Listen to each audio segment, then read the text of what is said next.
who is one of our staff members online, will help you out. Please wait to make any comments until you've been acknowledged by the chair. And when we get into questions and discussions, we'll ask you to please, in the chat box, just write the word question, and we will call on you in order. Finally, we are going to be recording this meeting so we can share it for those who couldn't join us, and we'll also post it on our city website, Dog Park webpage, for review later. Now I would like to take a minute and introduce Mayor Polly, who would like to say a few words before we begin tonight's presentation. Take it away, Mayor. Thank you, Jennifer. Actually, I see in the meeting chat that TJ is asking if there's a presentation, and there is a presentation later, but it's not showing right now, TJ. We're just have the people's faces here. So good evening, everyone. My name is Mary Polly. I'm the mayor of the City of Issaquah. I wanted to come by and say hi tonight. I am appreciative of the fact that this group of avid dog park supporters has continued to come to the table and give ideas and suggestions and comments. It's great. This has been an epic year in our country and in our city, and we took a huge pivot back in April and May of this year to try and find a way to keep our doors open during a health pandemic, an economic crisis, social unrest, and all kinds of other issues coming at us, and smoky skies over the last week or so.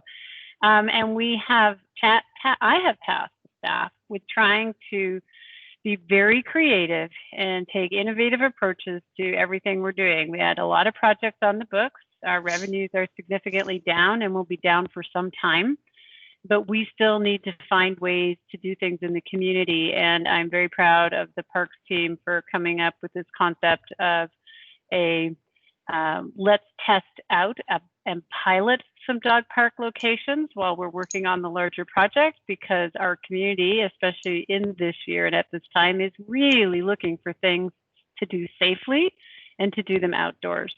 So I'm very excited about the concept. I'll be able to stay around for a little bit of the presentation tonight, but I have to head off to another meeting. I just wanted to let you know that I appreciate all the community involvement. You guys have been a very active and engaged group, and it has not gone unnoticed. So thank you very much, and I'll turn it back over to Jeff. Great. Mayor Polly, thank you. Thanks for those words, and really thanks for your support and your partnering in this. I know accomplishing a dog park has been a real goal and passion of yours as well. And so as we've had to be creative, I very much appreciate your support and Mayor's Office support in seeing what we can do here in the near term while we work through budget impacts and whatnot. So Jennifer Fink, if you want to share your screen, we'll put up a PowerPoint presentation and we'll go through this. Again, thank you everybody for being here. Jen, you can go ahead and turn the page. Real quick, just overview of the agenda. We'll sort of start off with where we were in June, and we'll review the status of the dog park at Tibbetts Valley Park and sort of where that's at. Discuss this temporary option for a dog park, sort of what we can do in the near term, then have a chance for your questions and discussion. You'll see that fourth item, the poll question. We know in this Teams format, the poll won't work, but we're going to find a creative way, either through the chat box or through show of hands. We've really just tonight want to, this idea isn't fully finished. We really want to bring this idea to you and really find out, is this worth pursuing? To find a near-term solution, and depending on sort of what we hear tonight and in the coming weeks, that'll help us decide if this makes sense to move forward. So, next slide, Jen.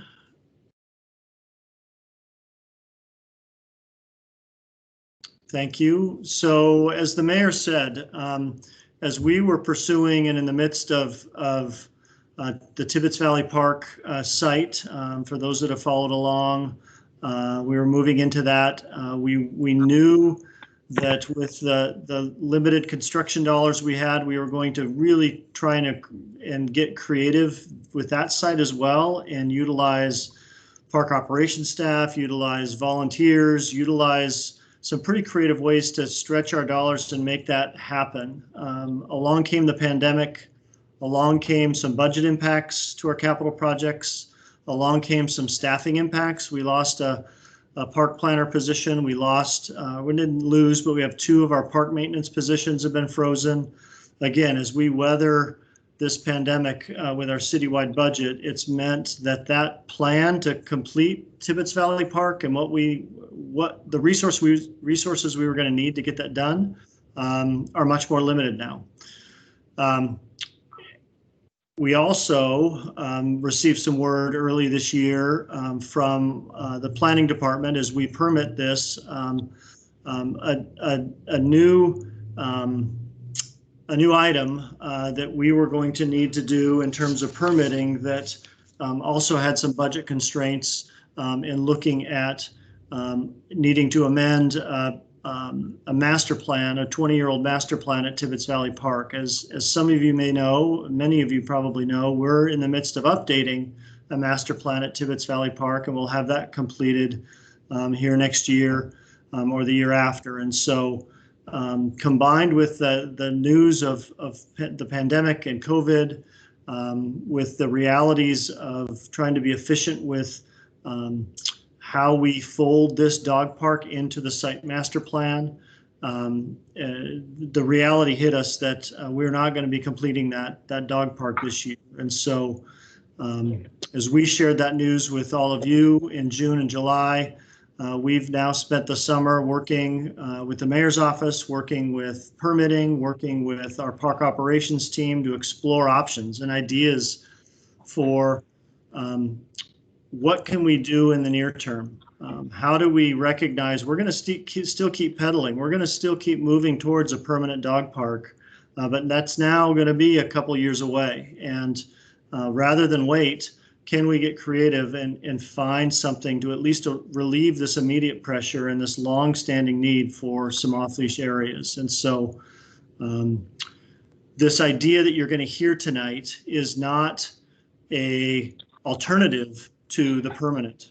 It's an additive, if you will. This is how can we do something now while we still pursue the long term. So Jen, do you want to go to the next slide? So this idea, as we've explored and looked at what we're able to do within the limitations of the pandemic, within the parameters and thresholds of what is considered temporary and permanent, we've come up with this concept. And here's the idea we want to really talk through and get your initial thoughts on is, what would it look like if we used spaces within our current parks, multiple spaces within our current parks, as 2 to 3 month sites for what would look like and feel like a series of pop-up dog parks that would allow us to basically have a dog park throughout the year, but it would be moving throughout the system. So we'd have a chance to test multiple sites. We'd have a chance to, again, provide a dog park throughout the year, but it's sort of a portable dog park that goes on tour throughout the year. In doing this concept, what we've learned is we've talked with, again, our park ops team, with the planning department and others, is we would be ready to implement something like this by November 1st of this year.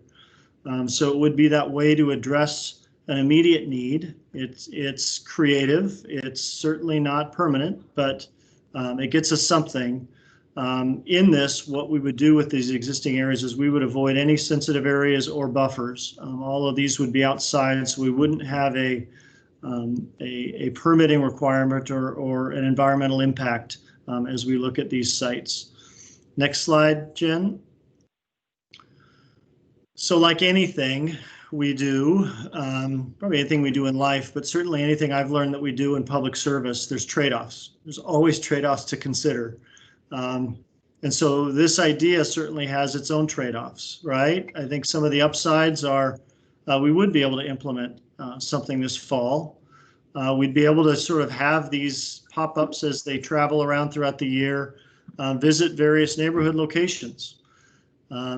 The investment would be really quite low, and Jennifer will go over that, but we're talking $15,000 to $20,000 in terms of materials that would be these, again, sort of this dog park tour.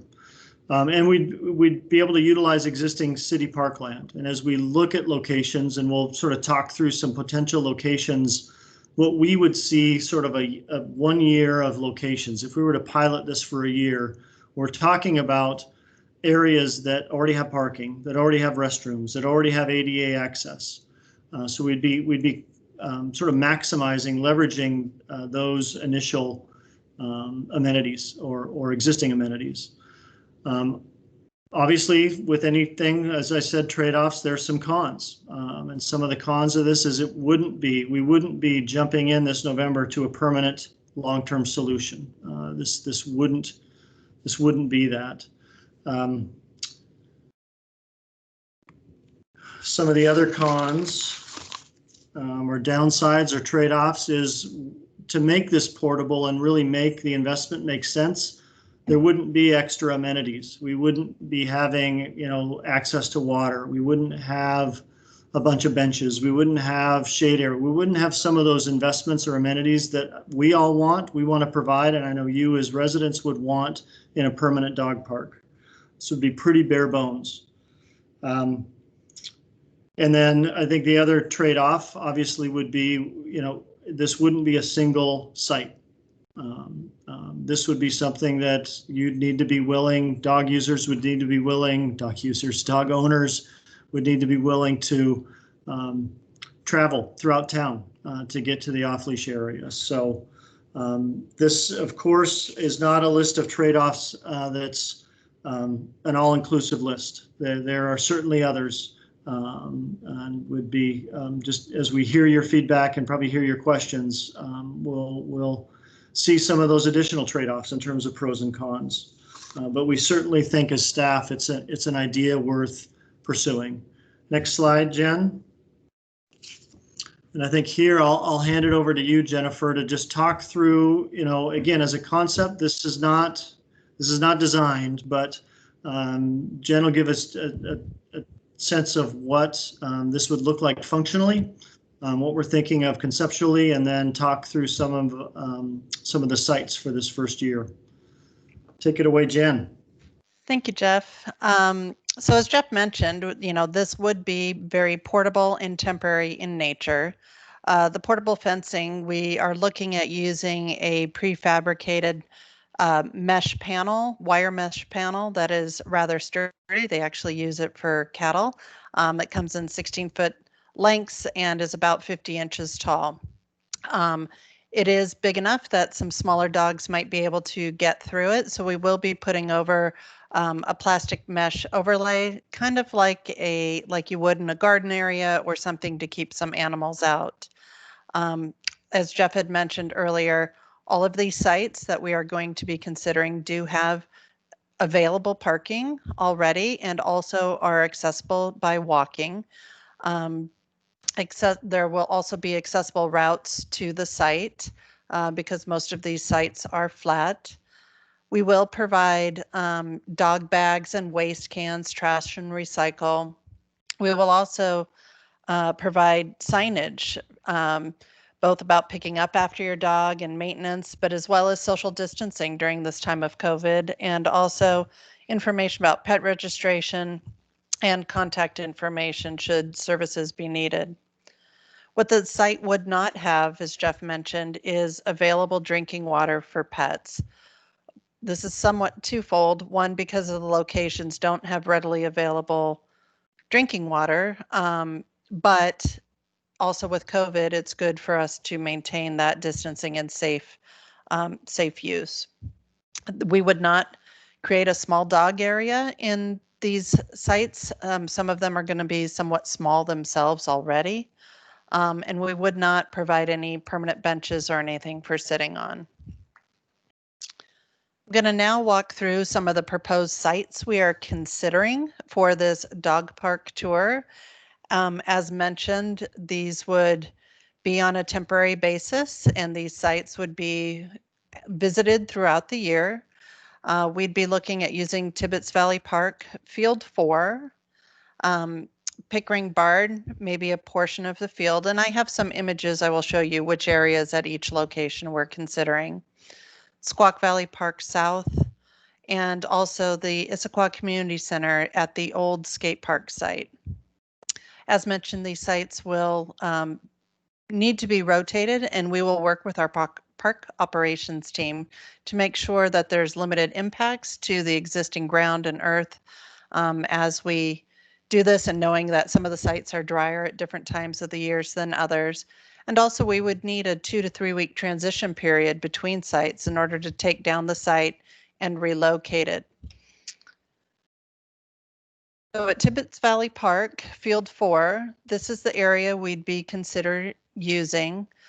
On this site, you can see where the permanent dog park has been identified, the location of the future dog park. So this would be just down the hill from that area. There's parking right here above, and then also to the field on the top left side of the screen. And this would be approximately 3/4 of an acre we'd be able to utilize for the park. At Pickering Field, Pickering Barn in the field space, we'd be looking to use, I know this looks like an odd shape, but this is to avoid being in some of the buffer areas of the creek. But it would also have access to the Pickering Trail and also the parking area as well. This too is about 3/4 of an acre, and there is available parking. And it is also accessed by the Pickering Trail as well. At Squawk Valley Park South, this is a location you would have to drive to since there is not sidewalk all the way down there. However, we do have a small athletic field that already has fencing on 3 of the sides, and so we'd require less fencing here. And we would go ahead and fence off a portion of the field there and allow for access for dog users. And then at the community center, the old skate park site we would be looking at utilizing is approximately 0.5 acres. The skate park was demolished a year or 2 ago, and this area is now prepped, and there's nothing there to develop and would be rather easy for us to utilize. There is parking at the community center and access to this site from the Rainier Trail as well. So in order for us to construct this, we're looking at a capital cost of around $18,000 or less, as Jeff mentioned earlier. We do have some operational costs that we need to still work out some of the details on should you find these options viable. Some of them would include daily visits and also waste removal from staff, making sure the fence is secure. We'd also have relocation costs set up and takedown, and also rehabilitation of the site after the site is moved to restore any grass or damage that occurs from use. So at this point, we would like to open this up for some questions or comments. So if you could just type in that you have a question, and we can call on you in order and open it up for some discussion, some Q&A. And then after some questions, we'll go in and we'll take our little poll. I see Nancy, you have a question. If you could kindly unmute yourself and ask your question. Yes, my name's Nancy, and I'm interested in finding out kind of what the perspective is on timing for a long-term dog park. I mean, are we talking 2 years, 5 years, 1 year, just time frame?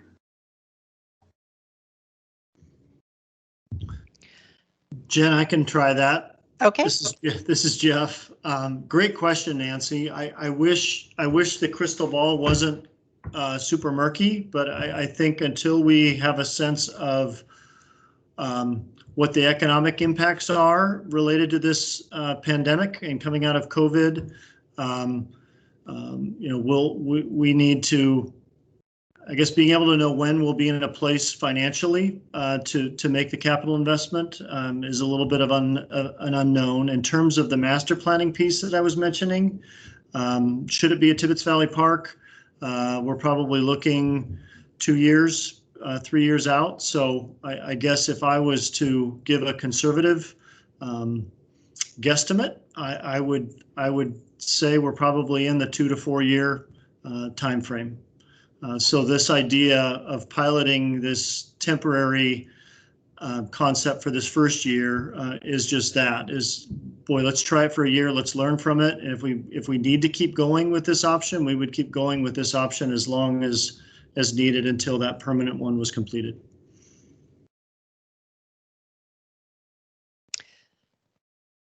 Brad, I see you have a question. Brad Book, if you could unmute yourself. I do. So if you could clarify a little bit, and maybe I missed it because I'm juggling around here clicking on stuff, but the $18,000, the funding from that, as I understanding, is coming out of the reserve that's already allotted for the permanent dog park. Yeah, so I'll try that. Jen, if you want to go to that slide. Yeah, so when you see capital costs listed, the idea of this concept is that, yes, we have currently some capital dollars still set aside for the dog park, about $90,000. As we've talked about these ideas with the mayor, I think neither staff nor the mayor want to spend all $90,000 on the solution. So that $18,000 would come out of that capital budget, leaving the remainder for a future permanent pursuit. The operating costs would come out of just our general operating budget. So they would not come out of the dog park capital budget, but the $18,000 would. And Jeff, a little follow up to that. So the operational costs, I assume that amount hasn't been established yet.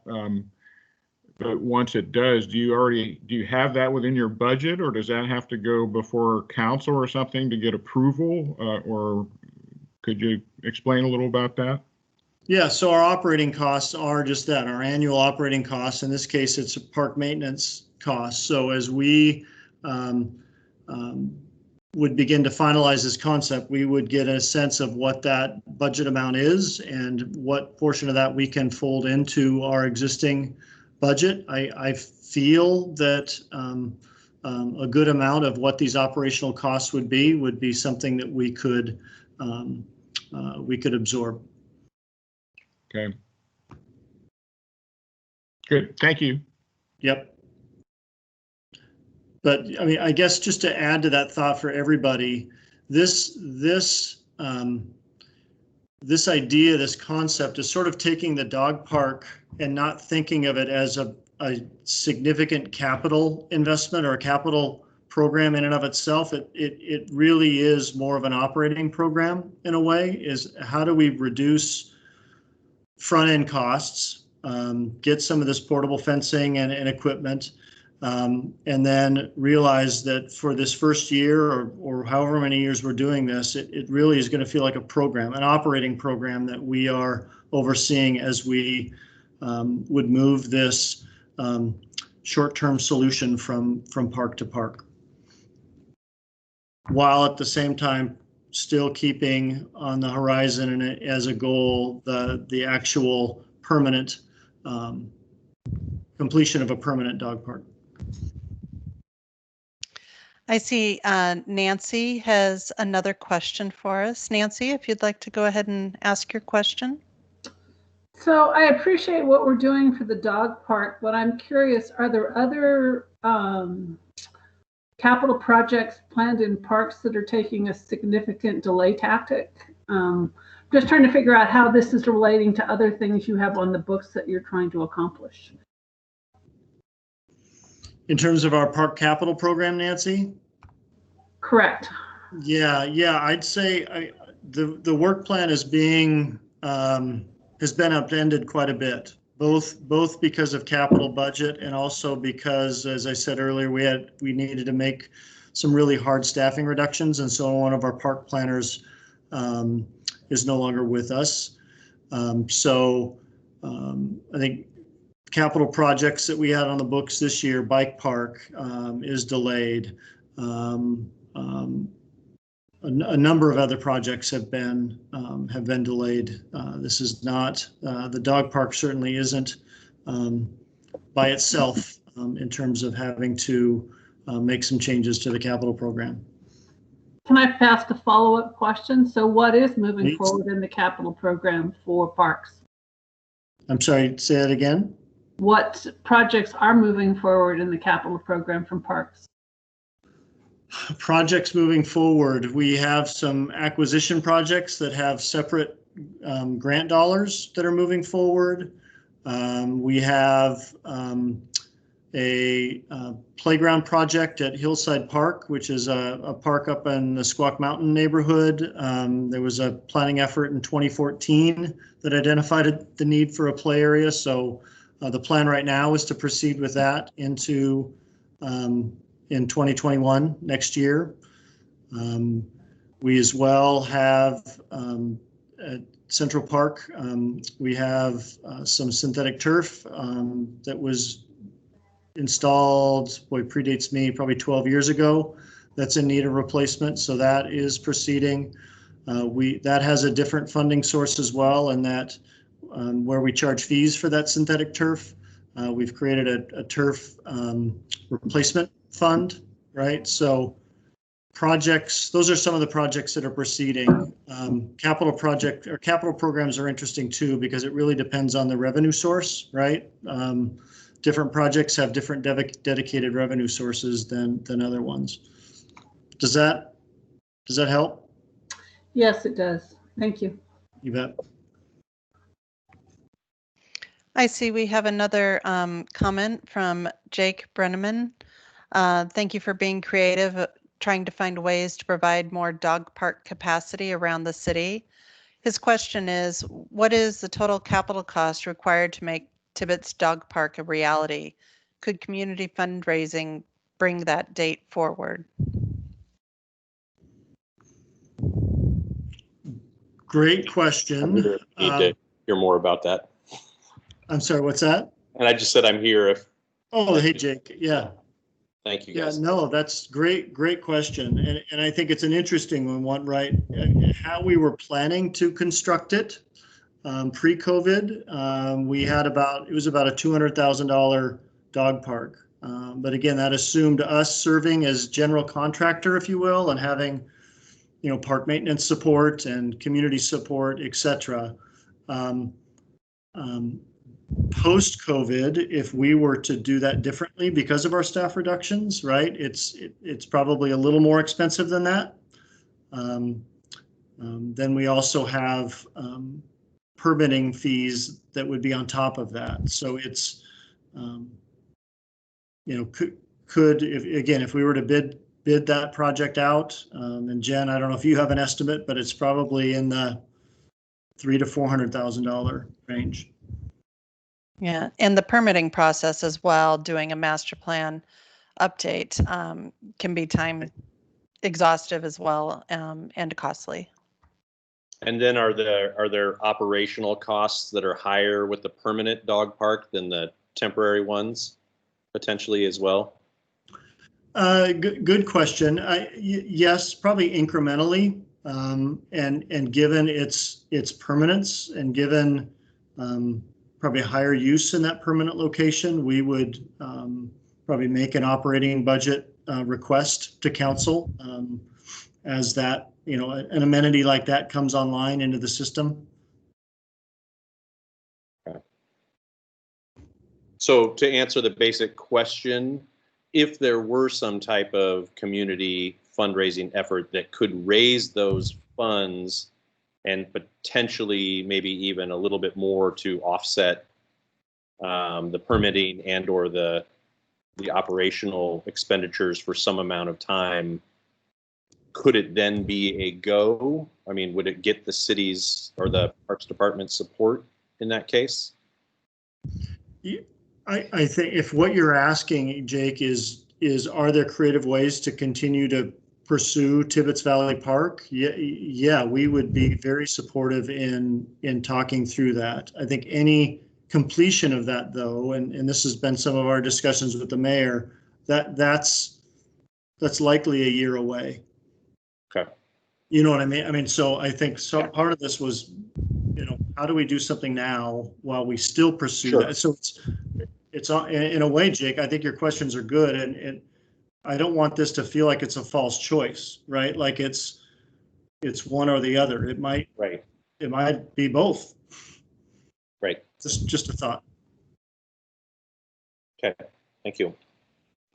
Hi, this is David. I had a question sort of related to Jake. So if there was going to be some sort of community fundraising, would there be kind of a minimum?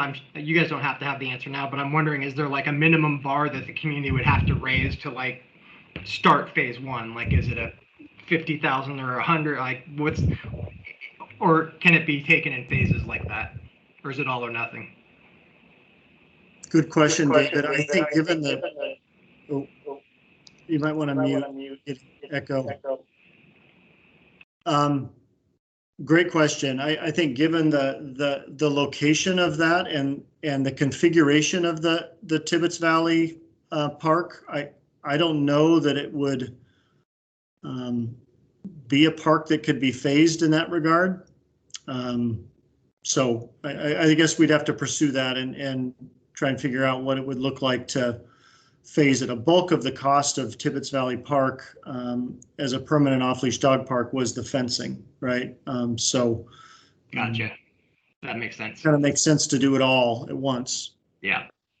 Yeah, I didn't know if holding back the water for a year might be a quick savings, and holding something else back for the next year might be able to phase it in. But the fencing cost makes sense. Water is actually readily available at that site.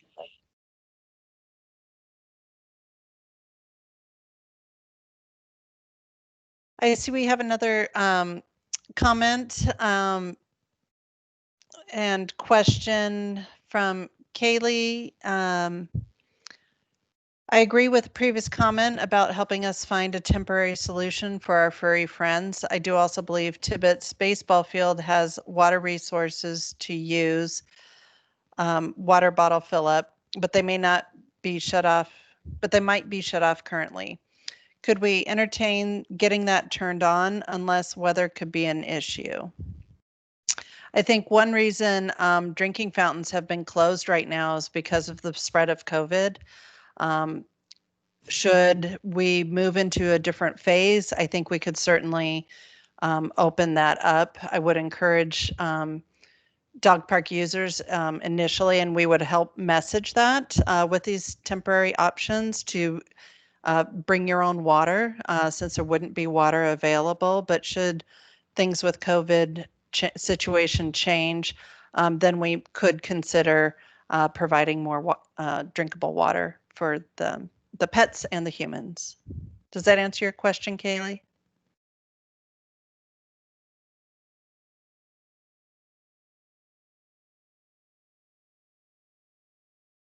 Great, thank you.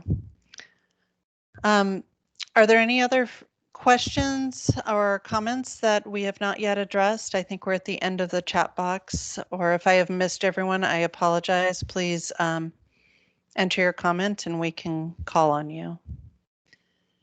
If not, Jeff, this may be a good time for us to ask our poll question, and I can go ahead and add it to the chat.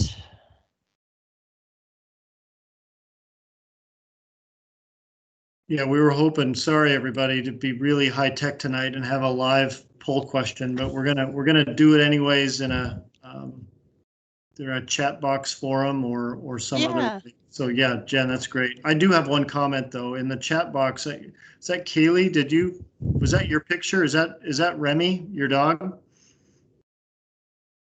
Great dog. Great. So I'm going to go ahead and pose the question to the group here. And there is, for those of you who have at the bottom of your toolbar, there is a raise your hand option. So you could use that in support of the yes option if you would like, or you could just type in yes into the chat box. We could do either and kind of get a sense from the group in that manner. So here's the question. Do you support the idea of a temporary dog park tour until such time the permanent dog park can be constructed?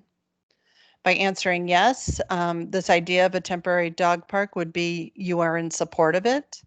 And no would mean I do not support this idea of a temporary dog park. I see one hand up, 3 hands up, 4 in the chat box, 6, a thumbs up. I mean, is there any reason we wouldn't support this? The only negative really is that there's a little bit of money extracted from the permanent fund, right? I'm not Right, trying. that is, Yeah, Not trying Jake, to necessarily yeah. convince anybody if they want to say no, but I don't Sway. understand. I mean, it's a. You I guys, think, Jake, you yeah, guys weighted this pretty heavily towards getting yeses, I think. Is there an open question as to whether the park tours or not, or if it just stays at one place? Is that an option, or does it have to go on tour? great question. It would need to tour. Got it. So just within our permitting realities as a city, this makes sense, right? If we're keeping something in the same place, it's no longer temporary, and it would need to be thought of and permitted as permanent. and some of the other options, just to throw them out there, is size. You know, these spaces are not going to be as much space as the permanent dog park, and I know that was of great concern to the community. Having to move it around, that can also be a concern for many people, just in full transparency. So there could be some negatives, and not being able to have water and things like that as well. So we're really seeing this as a way to try and fill a need that we know is needed in the community, while we're still trying to work on establishing the permanent dog park. And if I could add, Jake, I appreciated your question and your honesty.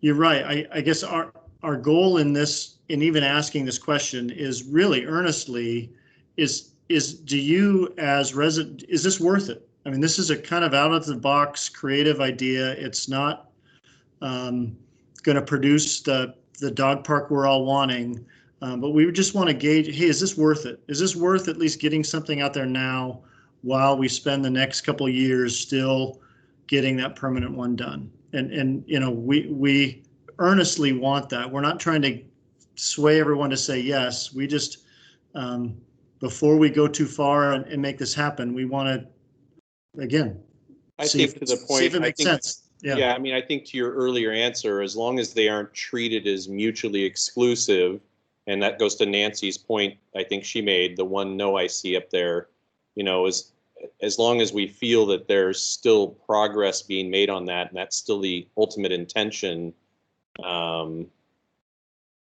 Yeah.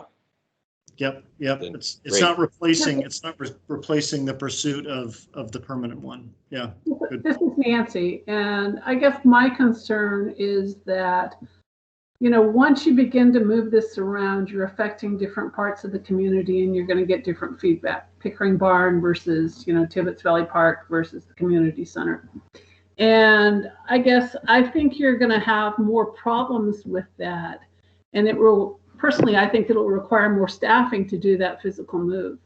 And if you compared the cost of doing that temporary move to 3 different locations over the course of 2 years versus moving forward with trying to build the thing over the course of the period of time, I think we're going to lose a lot of money in the permanent solution. That's my take on it. And I've looked at other communities, and I used to work in a parks department, run one. So I have a little experience here. And I think there might be a different way to do this. And that's my concern, is I'm new to this game because I've moved back to the city after being gone for a few years. But I think that the consequences of the continued move, if it's every 6 months or whatever the case may be, is going to be big on the community. And it kind of gives kind of a mixed signal to those people that are vested in Pickering Barn, Tibbetts, whatever the case may be. And I think it's just, I guess I'm concerned. I think I feel like the city may say this may be the best solution and we may not see the permanent for 5 years because funding's going to continue to be an issue no matter how we look at it. That's just my concerns. There you go. No, I appreciate that, Nancy. I can tell you from a staff standpoint, this isn't permanent and probably couldn't be seen or thought of as permanent. I think because of the very things that you mentioned. Again, in a desire to try and at least relieve some of this pressure, is this worth doing for these next couple of years? But you're right. One of the options is, as we gauge community interest and thought, as we process this and figure out those operational costs, another option is, what, we're going to get our head down, keep our head down. We're going to find some capital funding.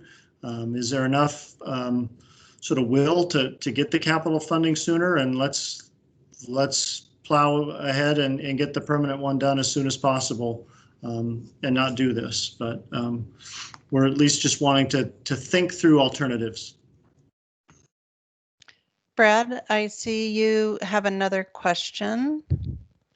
Yeah, it kind of goes along the lines a little bit with Jake's question and Nancy's comment, really, and that is somewhat related to the operational cost part of what, kind of like a two-part question in my earlier one. I realize that those costs are going to be absorbed into the operational budget. I guess my concern would be if you're pulling, that staff or those issues into doing something for these temporary parks, what is that taking away from some of the other operations within the park system? What kind of an impact is that going to have? Or are those operational costs for this dog park switcheroo here going to be something added specifically into the budget and, to address that? You see what I mean? And if it's costs that are being added, then that kind of goes to Nancy's issue, is that maybe some of those costs could maybe be added towards the, the permanent park to try and get it sooner. So great questions. I think, and Nancy may know this, it sounds like from her public service experience, and many of you may know this as well, but things that fund capital and things that fund the operating budget are often two very different funds. So it's not, you can't necessarily just pass one to the other. They're typically two very different funding sources, right? And so I think what we're trying to at least show and demonstrate is we don't want a temporary solution to bleed the capital budget for the dog park dry, right? So that's where the front end capital costs for this option is really pretty inexpensive.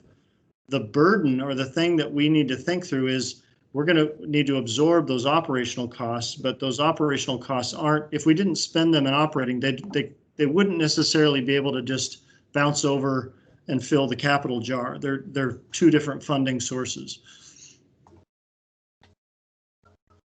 Gets kind of complicated. Oh, you're muted. You're Brad. muted, Brad. What does that do, Jeff, to the rest of the park system by depleting operational resources to the dog park issue? What's that taking away from everything else?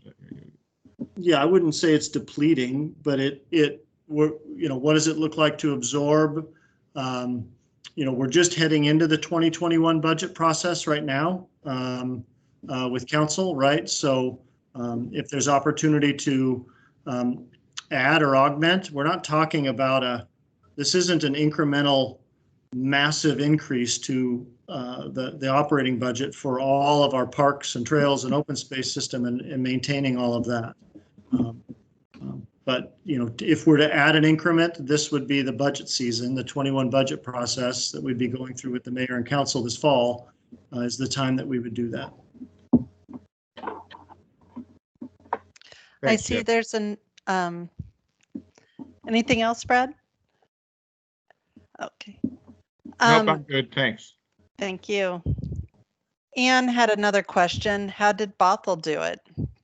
Great question, Anne. Actually, our model for this pop-up is based upon what Bothell has done. We have spoken with their operations team as well as their permitting team on how they did it. And we would be using much of the same materials that they would use T-posts.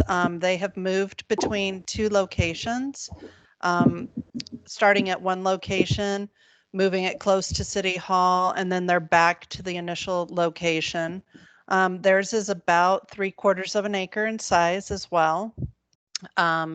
And they're using much of the same materials. They have been very clear with their messaging as far as when they're shutting the dog park down and when it would be reopened again when they transfer sites. And they've had no real pushbacks or concerns from the community, which is partly why we, through our investigation and talking with other cities, felt this might be a real viable option for our community, knowing there is such a need. Do you have any further question on that? I see she also stated fundraisers are an excellent idea, but needs to be permanent. Any other? That's what I hear in that statement is if we're going to do community fundraising, let's fundraise for a permanent dog park, not this temporary one. And I would agree with that. It's a great approach. Any other questions, comments, concerns? Anyone's sentiment change after some of the discussion? Oh, I received another question here. Do we need to rotate between 4 places or can we do 2 like Bothell? Great question. Part of the reason we've chosen to look at some of the rotation is due to other programming activities that occur at some of these sites. There are a couple sites that may be able to be 5 months, and there may be a couple sites that may have to do 2 months. We need to really work with our internal staff as well as our park operations team to see what the optimum rotation is to limit other community impacts, but also be able to provide a great safe space at the right time of year for the dog park. So any further question on that, Kimberly?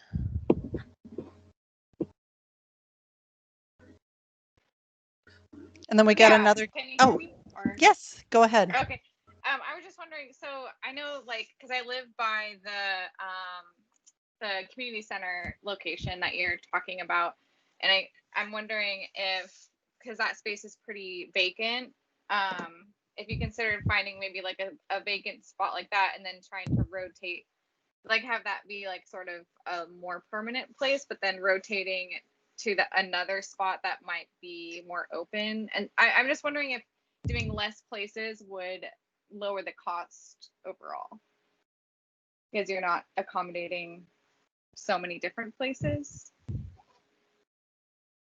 That's a great idea. A lot of what we had talked about, we'd order enough material to be able to do one site and take all that material and reuse it at the next site. So every time we move the dog park, we wouldn't be buying new material, we would be reusing the same materials. But your idea is a good one, that maybe one does stay perhaps a little longer or a little more permanent while another. That's something we could certainly talk through that may add some initial upfront materials cost to the project to have to buy enough material for a couple locations rather than just one location that would move. But it's something we could certainly look at and consider. And I great comment about, you know, that idea of the skate park, or what does it look like for maybe a site to live a little longer as a dog park. And I guess I would just go back to, I think one of our goals is thinking of this first year as the pilot, and let's learn from it. So as we lay out what that concert tour, I'm actually picturing like concert t-shirts for this, you know, dog park tour 2021, but let's learn from it, right? And let's see what sites work, maybe what sites didn't work so well. Maybe we recognize, you know what, let's strive for one of them to be a little bit more permanent, and it would be worth the permitting process at that point. Because again, taking something from temporary to, hey, let's just keep it up, even if we're keeping it up as temporary, we have to fall within those same permitting thresholds, and would need to invest in the permitting and the stuff we need to do to get something permitted. But let's learn, you're right. Let's learn from the first year, because yeah, I don't know that we're going to roll this out and it's going to be perfect. I see Anne had another question here. There's an empty field on Dogwood Street we own we could use. Which end of Dogwood Street are you thinking there, Anne? Is it east of Front Street or west of Front Street? Because we own a couple.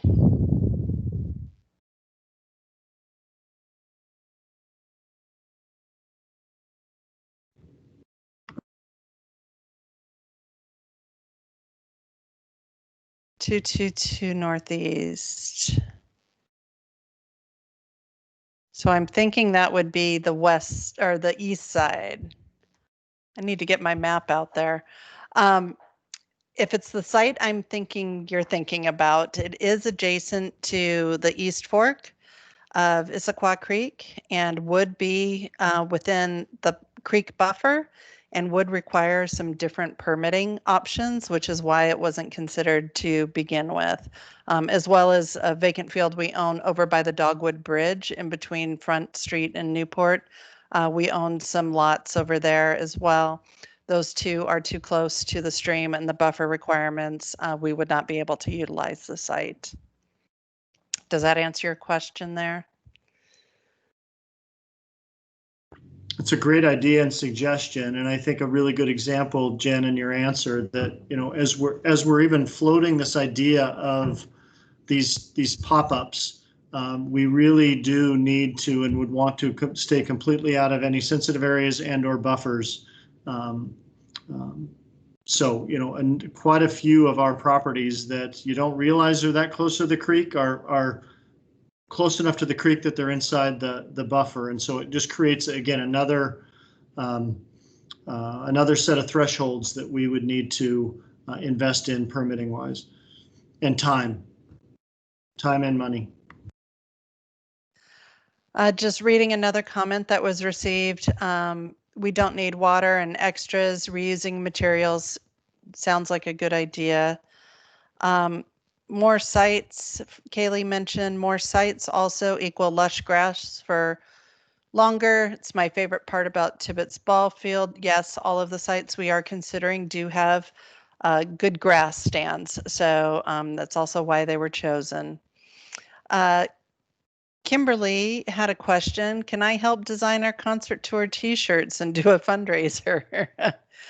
Yes, Kimberly, feel free to send me an email and we'll, should we move forward with this proposal, we will get in touch with you. Let's please fundraise for the permanent one with our temporary concert t-shirts. Love that idea. Yes. Let's see. Lindy had a question. Could we just fence the Tibbetts area now cleared and add elements as money becomes available? Great question. One thing with that site is there's a lot of existing blackberry, so there would be some work that would need to be done before it could even be used. It could be considered as part of the temporary options. However, there could be some potential permitting issues with that site, and we felt if we're going to do pop-ups, that felt a little more permanent to start at that location.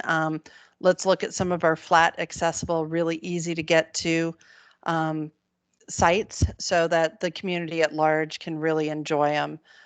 We would need to get an accessible route to the site, and that Tibbetts Valley site, the site of the permanent dog park at Tibbetts Valley would require a bit of more upfront cost in order for us to get that accessible route to them. And so that's probably one of our initial big hurdles, as well as the site preparation that would be needed.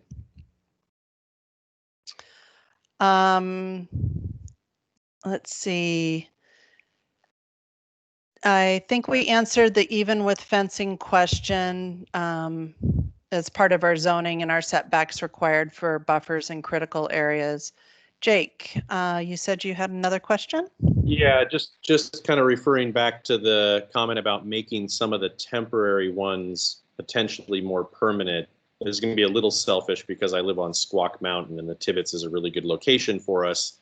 But I think my vote would change to a no if that meant taking away potential funding for the Tibbetts permanent location.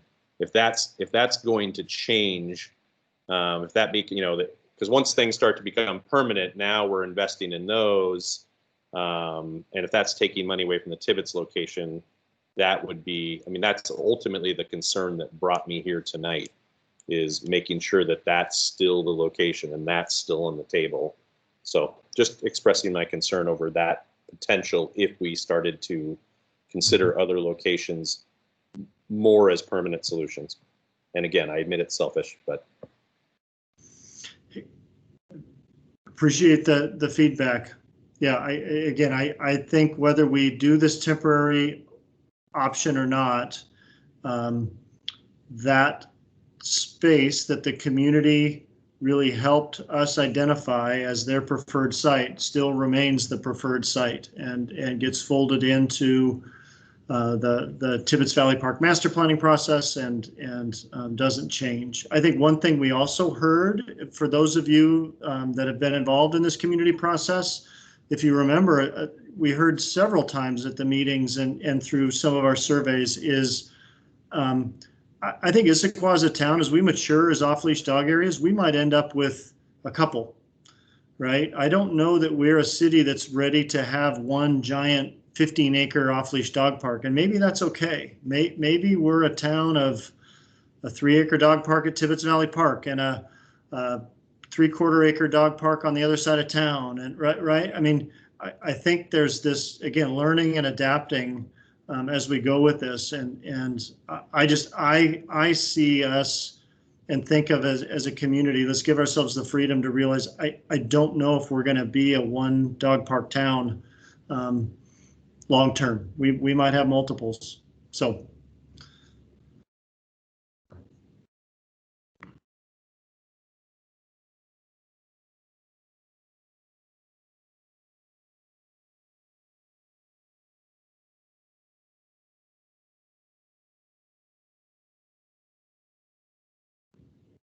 Jen, if there's no more questions, maybe we talk next steps. Actually, there are a couple more. Okay, I'm sorry, cool. I was muted and I didn't realize it, so my right. apologies. Anne had a question. What is involved in permitting and extras for extra dollars for buffers? So as we were looking at doing, and we spoke with our community planning and permitting department, we will be executing the temporary dog parks under a special events permit. As long as we stay out of all critical areas and buffers, we'll be able to do that. Should we encroach on those, there's damage use mitigation, as well as perhaps environmental impacts, SEPA that would need to be done, community involvement, and a lot of other work that would require time, energy, and money to go through those planning and permitting processes. Under a special events permit, this would be a rather ready opportunity for us to be able to move somewhat quickly should we be able to stay out of those critical areas and reduce impacts and not have to go back and do any mitigation work and longer permitting processes. So, Anne, whether we have to do a dog park or a playground or a sports field or a trail, if we're doing that within a buffer, a sensitive area, or within a buffer, as Jen said, it costs money, and it's not just the permitting money, it's Usually what's involved is we have to do a number of studies to identify and define what is that impact. So that costs money. Then once we know what the impact is, then there's the cost of permitting for it and mitigating for what that impact is. And so that's not that that's a bad thing. It's just where we are with this project right now is to do anything within a buffer now with such a small amount of capital dollars for the dog park, our money's not going to go very far. And so that's our desire and thought for as best we can try and avoid that now. And then as we do the permanent dog park, i.e. at Tibbetts Valley Park, there are some sensitive areas and that we need to permit and go through. And so when we do that, we just want to be doing it with a permanent location in mind.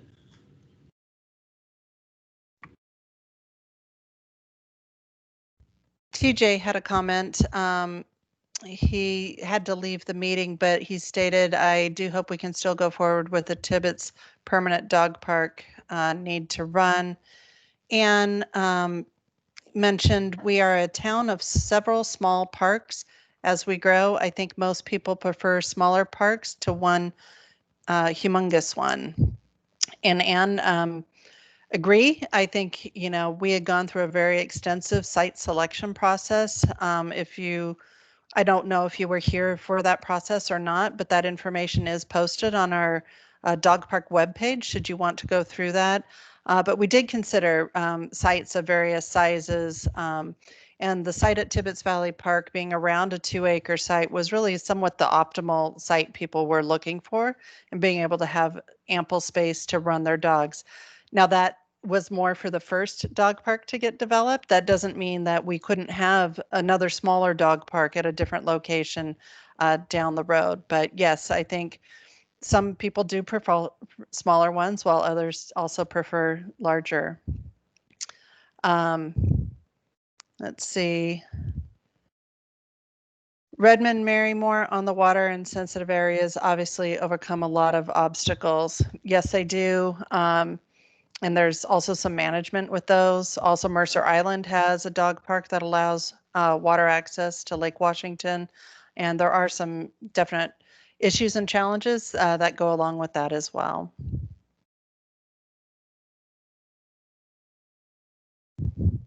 Any other thoughts, comments, concerns?